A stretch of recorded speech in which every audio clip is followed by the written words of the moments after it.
우리 교회가 성령 운동하는데 영의 삼중적 역사를 강조합니다. 여러분 가운데 굳이 이런 생각이 있을 거예요. 영의 삼중적 역사를 그렇게 강조할 필요가 있나? 삼위일체 하나님이 각기 자기를 계시하기 때문에 영의 역할이 다르다는 거죠. 하나님의 영은 하나님의 창조하고 섭리하시는 데 동참하시기 때문에 하나님의 창조와 이 섭리에 함께 하신 하나님의 영이세요. 성령은 예수 그리스도의 구속과 그리고 구원 역사에 동참하신 영이거든요. 그렇기 때문에 그분은 우리 안에 오셔서 우리로 하여금 믿게 하고 거룩해 하고 우리로 하여금 말씀을 깨닫게 하는 역할을 하는 거예요. 그렇기 때문에 성령은 세상 사람들은 알지도 못하고 만지지도 못하고 보지도 못하는 거예요. 있는지도 모르죠. 그런데 정말 중요한 것이 거듭난 우리 영 안에 오신 그 영입니다. 그 영이 우리에게 생수를 주세요. 그리고 그 영이 우리에게 은사를 주고 법을 새깁니다. 그리고 오늘 설교 제목 보셨죠? 돈의 미혹을 이기게 합니다. 음란을 이기게 합니다. 정욕을 이기게 합니다. 그리고 우리 안에는 온갖 미혹함을 이기는 그 힘을 누가 주시냐? 그 영이 주시는 겁니다. 믿음은 방어하는 것으로 끝나는 겁니다. 말하자면 돈 때문에 지옥 가는 것은 막게 해줘요. 음란하는 것 때문에 내가 지옥 가는 걸 막견을 해줘요. 믿음이. 그리고 내가 세상에서 쓰러질 때 믿음을 잃지 않도록 그 믿음은 방어는 해주지, 거꾸로 돈을 이기게 해버리고 음란을 이기게 하고 거짓을 이기게 하고 마귀를 이기게 하고 그 모든 걸 이기게 하는, 그래서 우리로 하여금 거룩하고 흠없는 성도가 되는 데 있어서 믿음은 부족하다, 그 이야기입니다. 여러분 실제로 많이 경험해 보셨을 거예요. 예수 믿은데 수십 년이 됐는데 돈 때문에 스트레스 받으시잖아요. 예수 믿는데 수십 년이 됐는데 음란한 문제 해결 못 하잖아요. 예수 믿는데 수십 년이 됐는데 거짓말을 근본적으로 해결 못 하잖아요. 여러분이 예수를 믿는 수십 년인데 화내는 거 해결 못 하죠. 그 모든 문제는 영을 따라가셔야만 근본적으로 해결이 되는 겁니다. 그래서 우리 영 안에 그 영이 오신 거예요. 믿음을 가지고 천국 가는 거야, 여러분. 에덴 동산 이후부터 지금까지 그 말씀을 유효해요. 이스라엘 시대도 믿음으로 구원 받았어요. 예수님 시대도 그렇고 오늘날 교회 시대도 마찬가지예요. 그런데 삼위일체 하나님께서 창세전에 그리스도를 따라서 인간을 지으려고 작정할 때 거룩하고 흠없는 자로 만들려고 주님이 예정을 했거든요. 그러한 삼위일체 하나님의 의도대로 우리가 이 땅에서 거룩하고 흠없는 자가 되려고 하면 그 영을 따라 사셔야 돼요. 그래서 주님께서 그 영에 대해서 저에게 계시를 하신 거고, 그런 의미에서 제가 삼위적 계시를 따라서 살 뿐만 아니라 삼위적 계시에 역사하신 하나님의 영, 성령, 그 영에 대해서 주님이 말씀하시고 또한 그거를 체험하게 된 것입니다. 이스라엘 민족이 하나의 민족으로 시작을 했지만 하나님이 도저히 안 되니까 남유다만이라도 보호하기 위해서 북이스라엘과 분리되는 걸 허락하십니다. 여러분이 아는 것처럼 BC 722년에 북이스라엘 왕국은 아수리아에게 망했고 거의 흔적 없이 다 사라집니다. 겨우 여러분 요한복음에 보면 사마리아 여인이라고 나오는 혼합주의 유대교 흔적만 남고 끝나는데 남유다 왕국은 바벨론에 망하죠. 그러나 그들이 회개를 하고 다시 돌아와서 우리가 말한 유대교 전통을 이어가서 그 뿌리 속에서 예수님이 오시게 됩니다. 그런데 이 남유다가 망했을 때 끌려갔던 이 다니엘이란 청년이 주님의 약속을 붙들고 날마다 주님 앞에 구하는 거죠. 당신의 뜻은 뭡니까? 당신이 애굽에서 끄집어내서 이렇듯 가나안 땅에 세운 이 이스라엘이라는 나라가 이렇듯 이방 민족에 끌려와서 노예살이를 해야 되겠습니까? 도대체 우리 민족의 앞날은 어떻게 되는 겁니까? 그런 간절한 기도를 했을 때 주님이 이 다니엘을 통해서 계시를 하죠. 물론 계기가 바벨론 왕의 꿈을 해석하는 과정 속에서 주님이 계시를 합니다. 그가 신상을 봤습니다. 사람 같은 신상인데 우상의 머리는 순금이고 가슴과 그리고 두 팔은 은이고 배와 넓적다리는 노시고 종아리는 쇠입니다. 그리고 발의 얼마는 쇠고 얼마는 진흙이었다. 여러분이 다니엘서를 읽어보시고 또 다니엘서를 해석하는 수많은 사람들이 합의한 바에 의하면 머리는 금으로 되어 있는데 이것은 바벨론을 말한다고 그럽니다. 그리고 은으로 된 가슴과 두 팔은 메대와 페르시아를 말하고 그리고 노수로 된 배와 넓적다리는 헬라 제국 알렉산더가 연상이 되죠. 그리고 종아리 새는 로마 제국을 말합니다. 로마 제국이 서로마 제국, 동로마 제국으로 쪼개지지 않습니까? 그런 것처럼 종아리는 두 개입니다. 서로마 제국은 476년경인가 망하죠. 그리고 아마 동로마 제국은 1453년인가? 그때쯤에 망해요. 그런데 종말과 관계된 것이 마지막 열발가락입니다. 얼마는 쇠요, 얼마는 진흙이다. 이 쇠란 것은 종아리가 붙어 있는 거거든요. 앞으로 세계를 지배한 10대 강국이 출현하는데 그 10대 강국의 상당수가 로마 제국의 후예예요. 말하자면 로마 제국 후예라고 할 수 있는 오늘날 러시아, 캐나다, 미국, 뉴질랜드, 호주, 그 다음에 독일, 그 다음에 프랑스, 영국, 덴마크, 노르웨이, 스웨덴, 이탈리아 안에서 몇 나라가 10대 강국이 남아요. 그리고 진흙은 뭐냐?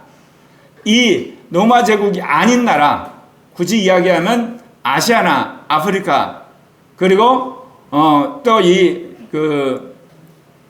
다른 나라들 중에서 중동에서 또 몇 나라가 10대 강국 안에 들어가요. 여러분이 요즘에 G7이라고 그러잖아요. G7이 아니에요. 계시록에서는 G10이에요. 10대 강국이 세계를 좌지우지하는 나라가 오는 겁니다. 여러분이 알고 있듯이 1945년 제2차 세계대전이 일어나고 나서 몇 년이 안 돼서 미소 냉전체제가 돼요.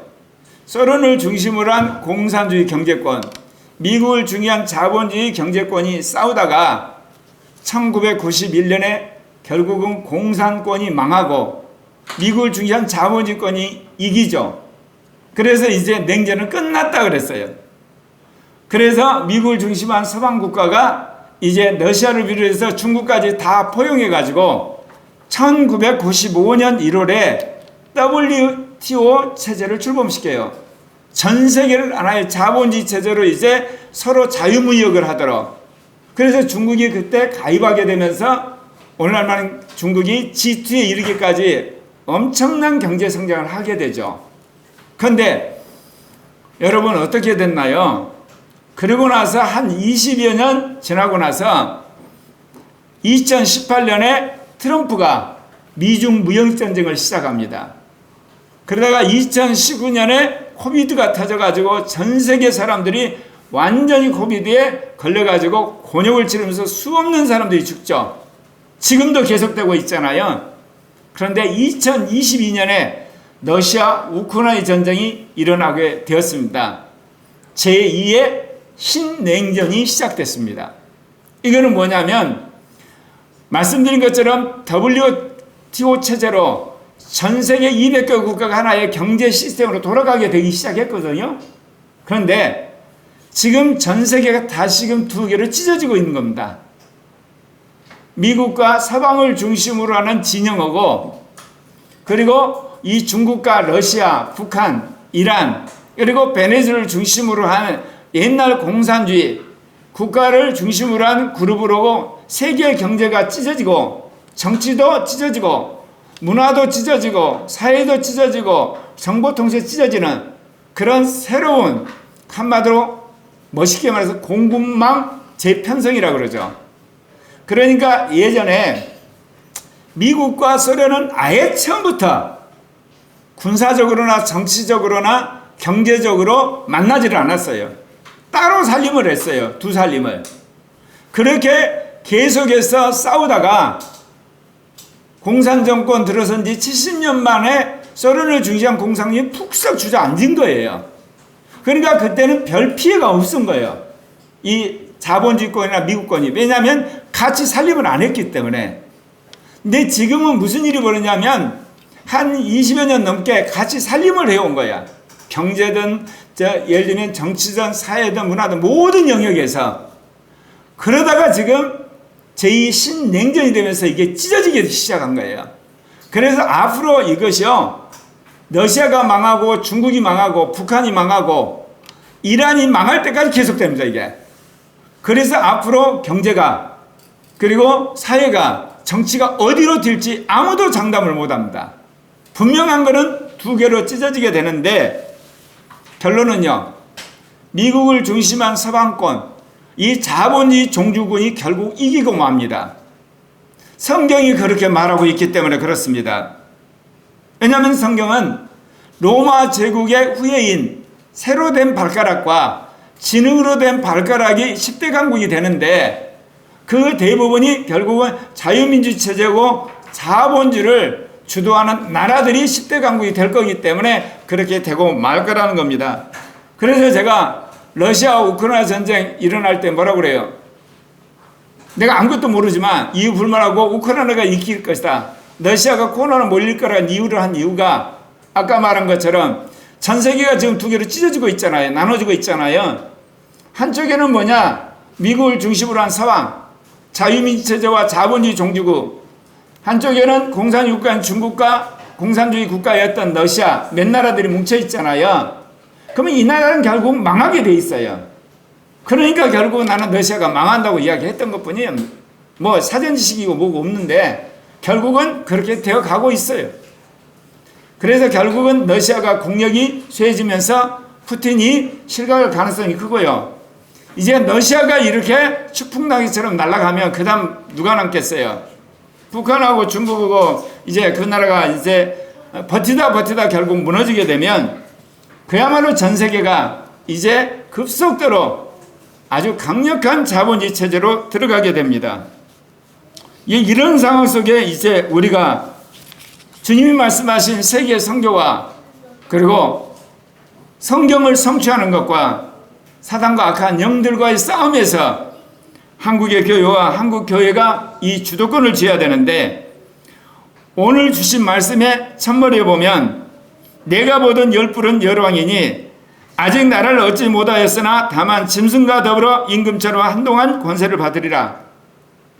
아까 그 신상의 마지막 열 발가락, 얼마나 새로 있고 얼마나 진호되는 열 발가락이 마지막 시대의 열 왕을 말합니다. 10대 강국. 그래서 제가 이야기를 아마 20년 넘게 이야기했을 거예요.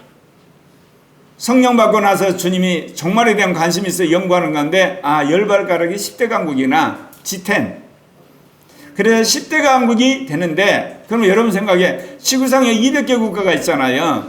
근데 어떻게 10나라만 국가가 되느냐? 제가 수없이 이야기했어요.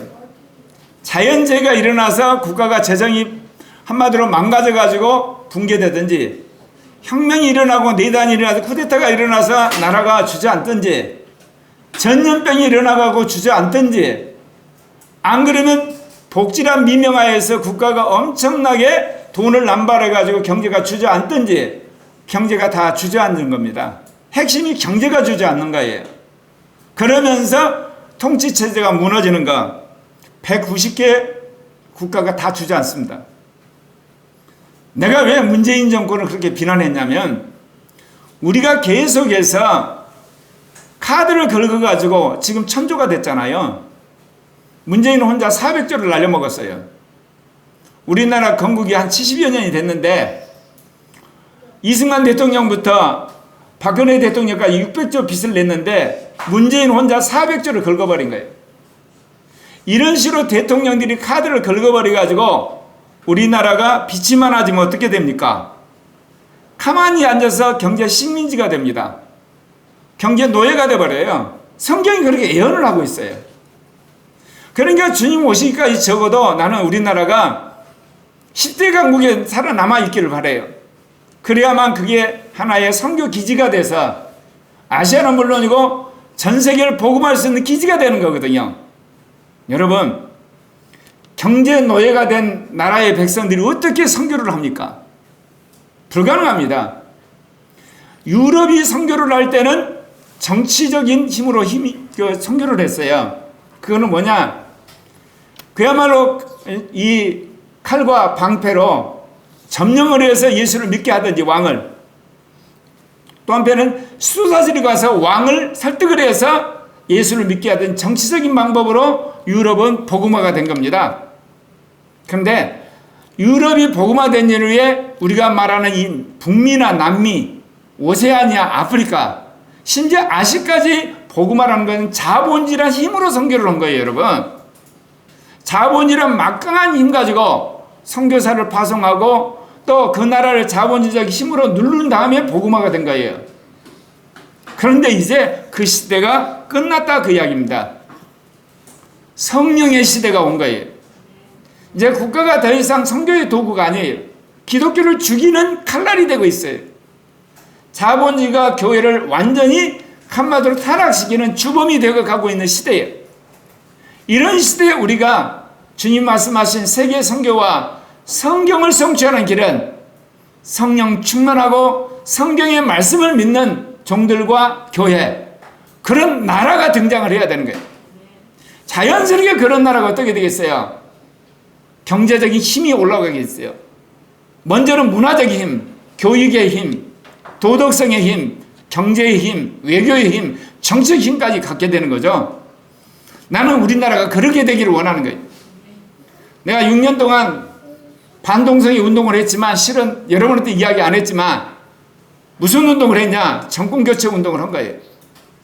그래서 대선 1년 반 전부터 2년 전부터는 온갖 내가 할 수 있는 모든 정권 교체할 수 있는 그런 조직에 들어가 활동을 했던 겁니다. 하나님의 은혜로 정권 교체가 돼서 우리나라가 그래도 아직은 자유민주 체제로 수명을 연장할 수 있는 기회가 주어진 것 같아요. 그래서 여기 말한 것처럼 열불은 열왕을 말합니다. 그리고 그 열불의 열왕이 한 짐승, 적그리스도의 권력을 몰아줍니다. 그게 세계 대통령, 세계 총통, 세계 독재자가 출현한다는 겁니다. 다니엘서 7장 24절에 보면 그 열불은 그 나라에서 일어날 열왕이요 그 위에 또 하나가 일어나리니 그는 먼저 있던 자들과 다르고 또 새 왕을 복종시킬 것이며, 이게 뭐냐면요, 10대 강국 중에서 새 나라가 추대를 해요. 한 왕을. 그 왕이 세계를 다스리는 세계 대통령, 세계 총통, 세계 독재자가 됩니다. 이게 성경에서 예언한 바예요. 그러니까 앞으로 세계의 정세는 어떻게 될 거냐? 마지막까지 살아남은 10대 강국이 누구냐에 따라서 여러분 투자도 잘 하셔야 돼요. 그들 나라에 투자를 하면 안 망해요. 근데 그러지 않은 190개 나라에 여러분 투자했다는 잘못하면 쪽박 찹니다. 나라가 다 망하고 알짜 자산들은 세계 재벌들이 가져가고, 그리고 알짜 국유기업 같은 거는 10대 강국에 있는 나라들이 다 가져갑니다. 그리고 나머지 모든 국민들은 이제 경제 노예가 되는 겁니다. 그러면 얼마나 많은 사람들이 그것 때문에 고통을 당하고 또 직업이 없어서 몸을 팔고 거지 같은 생활을 하겠습니까? 그러면 곳곳에서 테러가 일어나고 반란이 일어나고 전쟁이 일어납니다. 혁명이 일어나고. 그래서 주님이 말세에 나라와 민족과 민족이 싸운다는 이야기가 그래서 일어나는 겁니다. 여러분이 지금 생각은 어떻게 그런 일이 일어날 수 있겠어? 일어납니다. 그들이 한 뜻을 가지고 자기의 능력과 권세를 짐승에게 주더라. 왜 주겠어요? 이번에 코비드 사건을 보면서 여러분 뭐를 봤나요? 선출되지 않는 권력. 왜 빌 게이츠가 설치고 돌아다닙니까? 누가 그 사람을 대통령을 뽑았나요? 안 뽑았잖아. 돈 많다는 이유로 빌 게이츠가 설치고 돌아다녀요. 전 세계를. 슈밥이라는 사람들이 왜 전 세계 대통령이나 수상들, 재벌들을 모아놓고 회의를 해요? 선출되지 않은 권력들이. 그리고 미국에 있는 그야말로 세계적인 미디어들, 빅미디어들이 세계를 좌지우지하고 있잖아요. 이거 뭐를 말합니까? 국민 주권 원리가 훼손당한 거예요. 글로벌 세력들에 의해서 완전히 조작을 당하고 있는 거예요. 이번에 터졌죠. 푸틴이 3억 달러 돈으로 21개국의 부정선거에 개입했다고. 그렇게 이야기를 해도 뭐라고 하냐. 음모론이라 지금까지 사람들이 비난을 했어요. 인간들이 그렇게 선한 줄 아십니까? 그러면 푸틴은 3억 달러라면 시진핑은 얼마나 투자했겠습니까? 시진핑은 더 신사져서 아예 손 닦고 있었을까요? 천만의 말씀이에요. 세계가 그렇게 돼 있는 거예요. 지금 200개 국가의 대통령이나 총리는 국민이 뽑지만 세계적인 재벌, 세계적인 언론사들, 세계적인 그런 빅테크 기업은 선출되지도 않았는데 오늘날 수많은 국가들과 정상들 그리고 기업들을 좌지우지하고 있는 겁니다. 이게 나중에 10대 강국으로 모아지고 그게 마지막 한 사람, 한 총통, 한 대통령, 한 독재자에게 모아지게 된다고 성경은 예언하고 있는 것입니다. 다니엘서 7장 25절에 보면 그가 장차 지극히 높으신 이의 이를 말로 대적하며 또 지극히 높으신 이의 성도를 괴롭게 할 것이며 그가 또 때와 법을 고치고자 할 것이며 성도들은 그의 손에 붙임받아 한 때와 두 때 반 때를 지내리라. 마지막 적그리스도가 지배하는 횟수가 7년이에요. 그건 명확해요. 상징 숫자가 아니에요. 왜냐하면 상징 숫자가 아니라는 이야기는 한 때, 두 때, 반 때란 말이 있고요. 또 뭐냐 42개월이 있고요. 그 다음에 1260일인가? 네. 그렇게 해서 계속해서 이게 상징 숫자가 아니라고 하는 것을 여러 가지 언어로 표현해서 딱 고정을 시켜놨어요. 네. 다른 숫자들은 예를 들면 상징 숫자거든요. 천년왕국 꼭 천년이 아니에요.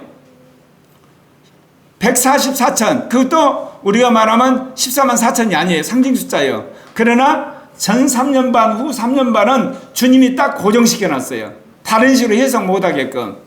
한때 두때 반때 42개월 1260일 그래가지고 이거를 상징 숫자라고 해석 못하게끔 만들어놨거든요. 그런데 전 3년 반은 평화의 시기예요. 근데 평화의 시기라 하지만 그때 제3차 대전이 일어나서 인구 3분의 1이 죽어요. 그런데 놀랍게도 전 3년 반의 세계를 지배하는 총통이 이스라엘과 기독교를 도와줘요. 그러니까 모든 이스라엘 사람과 기독교인들이 홀딱 반하죠. 딱 끝나자마자 정체를 돌변해가지고 이스라엘과 기독교를 핍박하는 독재자로 돌변한 것이 후 3년 반입니다. 바로 그 이야기 하는 겁니다. 한때와 두때 반년을 그에게 이제 맡겼다. 그러나 주님이 재림하셔서 그들을 멸하게 될 겁니다. 여러분 14만 4천이 뭐냐? 제가 그랬죠. 창세기 이후부터 주님 재림 직전까지 이 땅에서 사단과 악한 영들과 싸워 이긴 거룩한 자들로서 이마에 하나님의 이름과 그리스도의 이름이 있는 자들로 장다지라 그랬죠. 그런데요, 주님이 재림할 때 지상에는 누가 있죠? 666 입맞은 자가 있어요. 그 666이 뭐냐면 사탄의 적그리스도의 이름이에요. 그러니까 적그리스도와 적그리스도의 이름을 받은 666 이 사람들이 살아서 이 땅에 있는 거고, 주님과 주님의 이름을 받은 사람들이 먼저 부활해서 이 땅에 지상 재림하는 거예요. 아마게돈에서 싸워요. 그래서 이 사단과 그 다음에 적그리스도와 거짓 선지자와 666 입맞은 자들 다 죽여요. 얼마나 많이 죽이든지 피가 강물처럼 많은 마지막 지상 전쟁이 이루어지므로 주님이 이기세요. 그래서 오늘 계시록 7장 14절에서 이렇게 말씀을 하시는 겁니다. 네.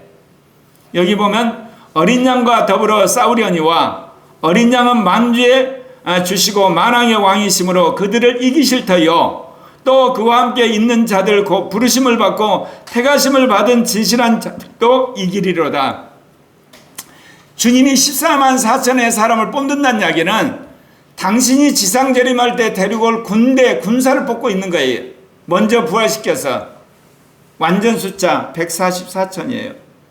이 지상에는 적그리스도와 거짓 선지자가 666 입맞은 자들을 전 세계에서 규합을 해가지고 아마게도로 모으는 거예요, 여러분. 그래서 14만 4천은 신천지에서 말하는 14만 4천도 아니고 마지막 때 이스라엘의 무슨 종들이라고 하는 14만 4천도 아니고 구원받은 사람 14만 4천도 아니에요. 이 땅에서 살면서 사단과 악한 영과 싸워서 이긴, 그래서 하나님과 천사의 인정을 받은 사람들이에요. 그래서 그들을 부활시켜 데리고 오는 겁니다. 그래서 이기시는 겁니다, 이게. 그래서 여러분 이제 계시록 17장 15절에 보면 이제 적그리스도와 거짓 선지자가 등장하는데 갑자기 누가 등장하냐면 음녀가 나옵니다. 음녀 해석이 계시록에서 굉장히 중요한 개념 중에 하나입니다. 17장 15절 같이 읽겠습니다. 시작. 또 천사가 내게 말하되 너가 본 바 음녀가 앉아있는 물은 백성과 무리와 열국과 방언들이라. 자, 음녀가 어디에 앉아있냐? 무리에 앉아있는데 무리란 게 뭐냐? 백성과 무리와 열국과 방언이요. 여러분 여기 무리란 것이 사람은 아니겠죠? 그렇잖아요. 백성과 무리와 열국과 방언들이다. 이게 사람을 말하잖아요. 사람의 집단들. 그러면 이 물은 뭐냐? 자본주의 문화를 말해요. 자본주의 문화. 그래서 음녀가 이제 구체적으로 성경에서 말하는데 우리가 읽은 본문 앞에 보면 계시록 17장 5절에 나와요. 함께 읽겠습니다.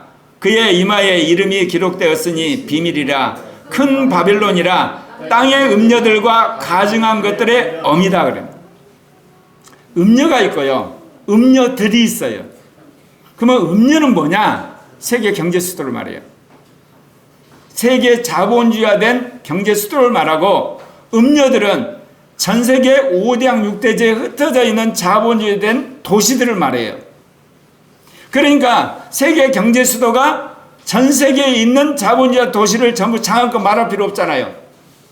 오늘 같은 디지털 문명, 그리고 사이버 문명, 네트워크, 그 다음에 공중에 있는 인공위성, 그야말로 도로, 철도, 항만 모든 것들로 연결돼 가지고 전 세계 지배하는 게 이겁니다. 그러면 도대체 음녀, 세계 경제 수도는 어디일까? 분명한 거는요. 계시록 15장에 보면 바닷속으로 마지막 이 경제 수도 음녀가 빠지게 됩니다. 그러면 제가 몇 번 새벽 설교 때 이야기했는데 바닷가에 있는 금융 중심지여야 돼요. 경제 중심지. 그러면 후보가 어디냐? 뉴욕이 그래요. 뉴욕이 바닷가잖아요. 또 하나가 코펜하겐이 그래요. 또 하나가 어디냐면 로마예요. 계시록의 전체 흐름을 볼 때 이 로마가 마지막 경제 수도가 돼요. 그리고 경제 수도의 수장이 누구냐? 거짓 선지자예요. 거짓 선지자가 종교 지도자인데 그 거짓 선지자가 경제권을 쥐고 적그리스도에게 절하는 사람에게만 우리로 말하면 오늘날 신용카드 같은 것들을 주는, 매매하는 권리를 주거든요. 그러면 전체적으로 봤을 때 마지막 때 거짓 선지자 누가 되느냐? 로마 교황이 돼요. 그리고 로마가 세계 경제 수도가 되어서 전 세계 모든 자본주의 도시를 금융과 방송과 그 다음에 언론과 네트워크와 이 디지털 문명으로 완전히 장악을 해요. 여러분 생각이 어떻게 카톨릭이 그렇게 될 것이냐? 세계에서 가장 부자 나라가 어딘지 아십니까? 세계의 가장 부자 나라가 미국, 영국, 인도, 러시아, 브라질. 여러분 카톨릭 나라입니다. 지금 있는 나라가 다 아까 말한 것처럼 10대 강국만 남도록 다 부서집니다. 그러면 지금 있는 미국이 그대로 있을까요? 미국도 부서지겠죠. 중국도 부서지겠죠. 인도도 부서지겠죠. 러시아도 이제 부서지겠죠. 다 부서져요. 물론 그들 나라에서 강대국이 나오겠죠. 부서졌을 때 전 세계 가장 강력한 조직력과 돈과 영향력을 가진 나라가 뭐냐? 카톨릭 나라예요. 가장 강력한 피라미드 구조를 가진 나라. 그러면서 자칫 그런 전체적인 안정세를 가진 세력이기 때문에 교황이 거짓 선지자가 되고 로마의 세계 경제 수도가 한마디로 만들어질 가능성이 아주 큽니다. 100%는 아니고 99.99%. 그런데 문제는 계시록 17장 16절에 보면 내가 본 바 이 열불과 짐승은 음녀를 미워하며 망하게 하고 헐벗게 하고 그의 살을 먹고 불로 아주 사르리라. 전 세계가 이제 자본주의가 되잖아요. 자본주의가 됐을 때 여러분 어떻겠어요? 세계 독재자인 적그리스도와 10대 강국인 독재자 부역자들이 자본주의 추세를 그대로 둘까요? 절대로 그대로 두지 않습니다. 독재자들은 이 자본주의 추세를 이제 자기들의 손아귀에 넣고 자본주의의 모든 과실을 자기 손에 집어넣는 겁니다. 뭐를 보면 여러분 이해를 가시냐면 중국 공산당이 개혁개방을 했잖아요. 등석동 때부터. 그래서 1995년 WTO가 이제 발족을 하고 중국도 가입을 해서 엄청난 경제적 부를 축적을 했잖아요. 그런데 미국과 서방이 착각을 했죠. 뭐요? 경제적으로 같이 WTO에 들어와서 같이 살다 보면 중국도 뭐예요? 자본주의가 되면 민주화가 되고 민주화되면 개방화가 돼서 세계가 평화로울 거라고 해서 중국을 그렇게 도와줬습니다. 결국은 어때요? 완전 거꾸로 당한 거예요. 기술 탈취하죠. 자본 탈취하죠. 그 다음에 문화 탈취하죠. 정치적으로 한마디로 거짓 선전하죠. 스파이 집어넣죠. 미인계 쓰죠. 그것을 트럼프가 한 거예요. 그래서 미중 전쟁을 시작한 건데 이제 바이든도 이제 알아서 정신을 차린 거예요. 세계가 그렇게 된 거예요, 여러분. 지금 시진핑이 어떠나요? 개혁개방 그만두고 자기 독재체제를 지금 더 강화시키죠. 마지막 때도 그렇다는 거예요. 전 세계가 자본주의가 계속돼 가요. 그러면서 망하는 나라도 있지만 그러면서 경제적으로 융성해져 가요. 활발해져 가요. 근데 마지막 때 10대 강국이 등장하고 적그리스도가 딱 등장한 순간부터 전 세계 자본주의 시스템을 자기 손아귀에 딱 집어넣는 것이 바로 이 말씀이에요. 뭐라고 그래요? 음녀를 미워하며 망하게 하고 벌거벗게 하고 그의 살을 먹고 불로 아주 살이라. 뭐냐? 자본주의 시스템에서 일어나는 모든 불을 독재자인 적그리스도와 10대 강국의 왕들이 그거를 손에 쥐고 사람들을 한마디로 장악하는 시대가 온다 그 이야기입니다. 이게 그렇다고 해서 자본주의가 없어지지는 않아요. 그래서 계시록 17장 17절에 보면 이게 아주 중요한 이야기입니다. 이게 이는 하나님이 자기 뜻대로 할 마음을 그들에게 주사 한 뜻을 이루게 하시고 그들의 날을 그 짐승에 주게 하실 때 하나님의 말씀이 응하기까지 하심이라. 제가 왜 WC 반대운동 안 한 이유를 아십니까? 제가 왜 예를 들면 카톨릭 반대운동 안 한 이유를 아세요? 하나님이 적그리스도 체제가 등장하도록 허락하신 거예요. 10대 왕이 등장하도록 허락했다고 성경에 나와 있어요. 그 기간까지 3년 반 동안 그들은 세계를 주무도록 내가 허락했다. 예정했다니까, 예정. 그런데 왜 우리가 나서서 그들과 싸우냐 이게요. 우리가 해야 할 일은 뭐죠? WC 타도운동하고 우리가 뭐 교황 타도운동을 한 게 아니야. 우리가 할 일은 사단과 싸워 이기는 거룩한 자들이 되는 게 우리가 할 일이야. 5대양 6대지의 복음을 전해서 하나님의 구원하는 백성들을 구원하는 게 우리가 할 일이고 성경에 따라서 우리가 거룩한 자가 되는 게 우리 할 일이라니까요. 어떻게 주님이 적그리스도와 거짓 선지자 666 체제가 등장할 거를 주님이 예정을 했는데 3년 반 동안 왜 우리가 나서서 그들과 싸우는데 힘을 낭비하고 있냐고요. 자기들은 대단한 일을 한 것 같지만 영적으로 말하면 정말 무지한 일을 한 거예요. 정말 우리가 해야 할 일은 뭐냐? 세계 성경. 정말 사단과 싸우는 거룩한 자들이 성경을 성취하는 일들, 영을 따라 사는 것들, 이런 것들을 해야 돼요. 창조의 비밀을 완전히 드러내서 하나님께 영광을 돌리는 일을 하셔야 되는 거예요. 네. 그래서 내가 그런 일을 안 하는 거예요. 그런데 계시록 18장 1, 2절을 보게 되면 이제 어떠냐? 이르의 다른 천사가 하늘에서 내려오는데 큰 권세를 가졌다. 시간이 없어서 제가 말씀을 안 드리는데 요한계시록 앞장에 보면 그 예수님이 7인을 떼려고 할 때 소리치는 천사가 있어요. 그 천사가 힘센 천사예요. 아마도 그 천사가 가브리엘 같은데 그 천사가 이제 무슨 소리를 이야기하냐면 그의 영광으로 땅이 환하여 지더라. 힘찬 음성으로 외쳐 이르되 무너졌도다 무너졌도다 큰 성 바벨론이여 귀신의 처소와 각종 더러운 영이 모이는 것과 각종 더럽고 가증한 새들이 모이는 곳이 되었도다. 마지막에 큰 성 바벨론, 큰 음녀, 말하면 경제 수도인 로마가 물성으로 잠깁니다. 그리고 나서 주님이 지상 재림하시는 거예요. 정말 아니라니까요, 여러분들. 경제 수도가 땅속으로 들어가게 되면 물속으로 들어가면서 전 세계 모든 금융 시스템이 마비가 돼요. 그 다음에 모든 정보 시스템, 언론 시스템이 마비가 돼버려요, 완전히. 그럴 때 주님이 14만 4천의 군대, 그 군대를 데리고 지상을 재림하시는 거예요, 순서가. 그렇게 돼 있어요, 여러분.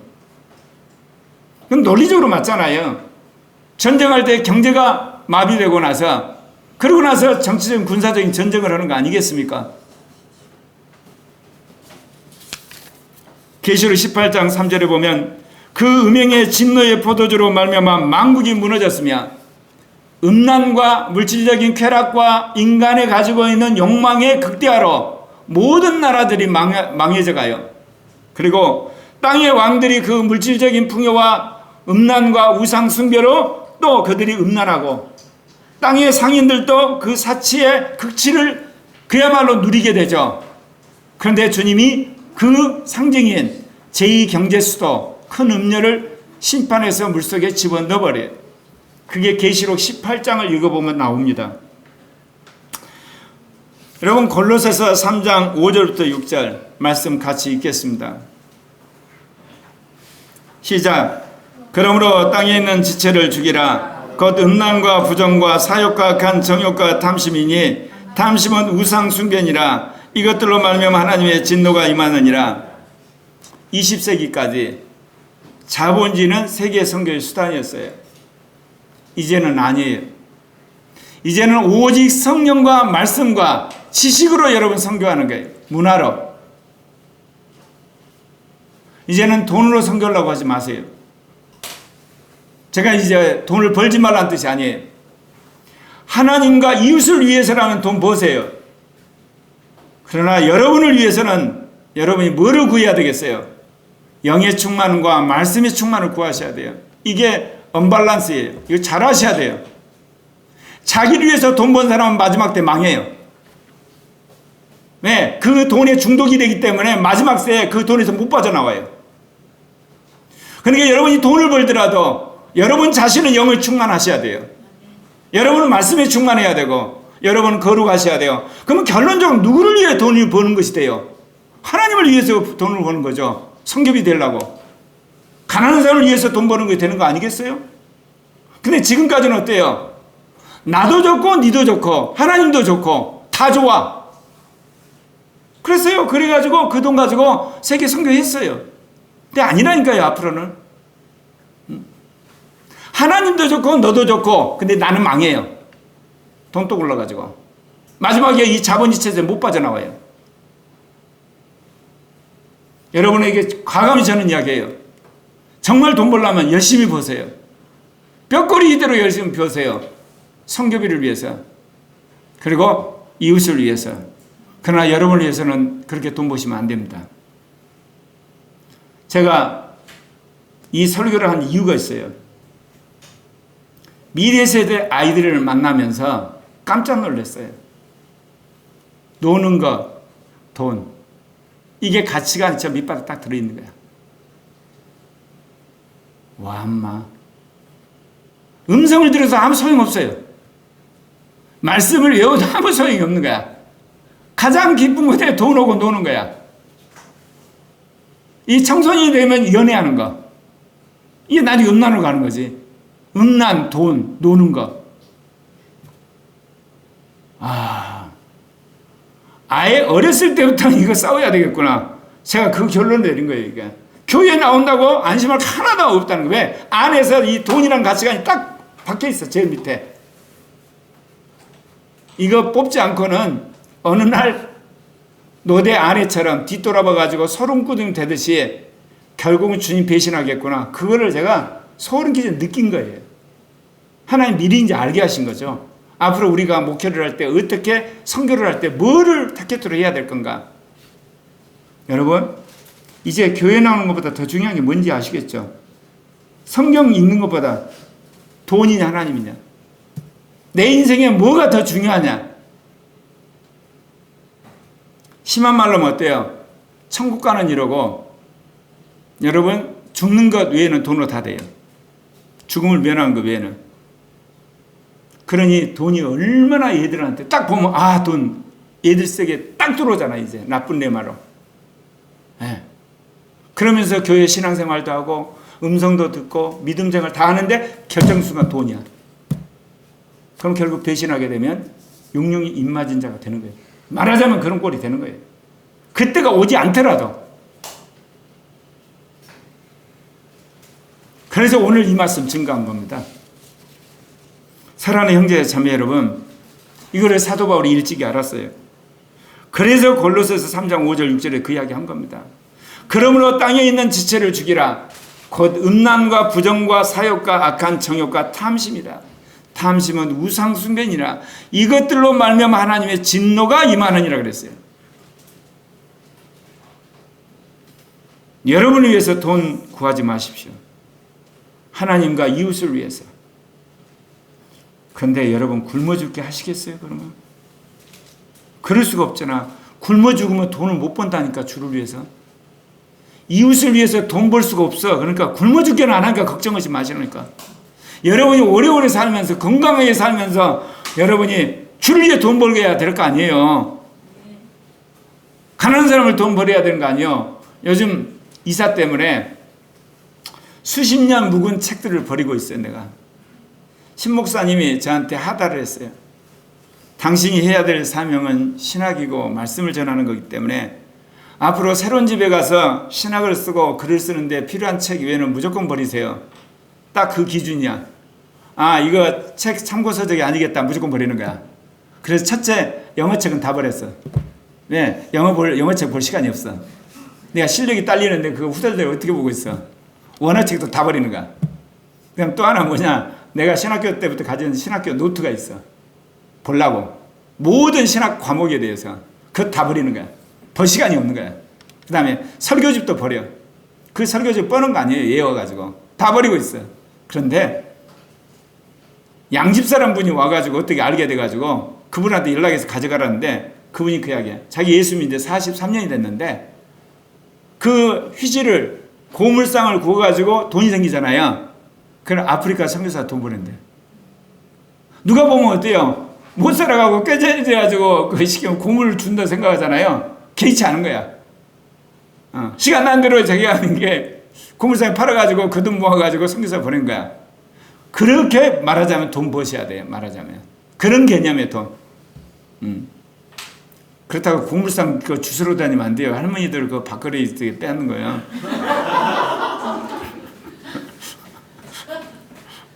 다른 방식으로. 그런 의미의 돈을 버신 건 하나님 너무너무 기뻐하세요. 네. 앞으로 세계가 자본주의가 더 될 거 아니에요. 그럼 파이가 많아지거든요. 경제 규모가 커지면 누군가 손에 그 돈은 들어가야 돼요. 여러분 손에 들어가기를 축원합니다.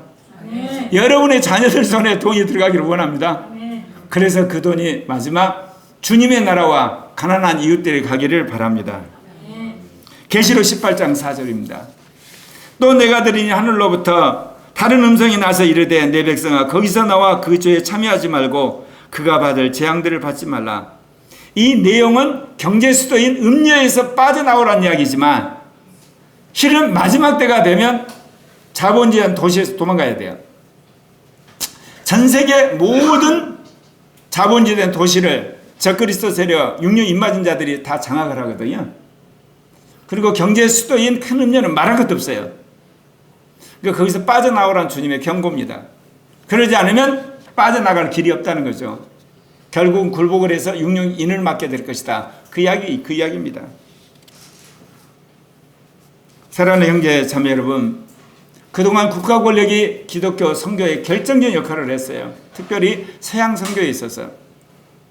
그리고 자본주의가 세계 선교에 있어서 강력한 힘을 발휘한 건 맞아요. 이제 우리가 새로운 시대를 맞이했어요.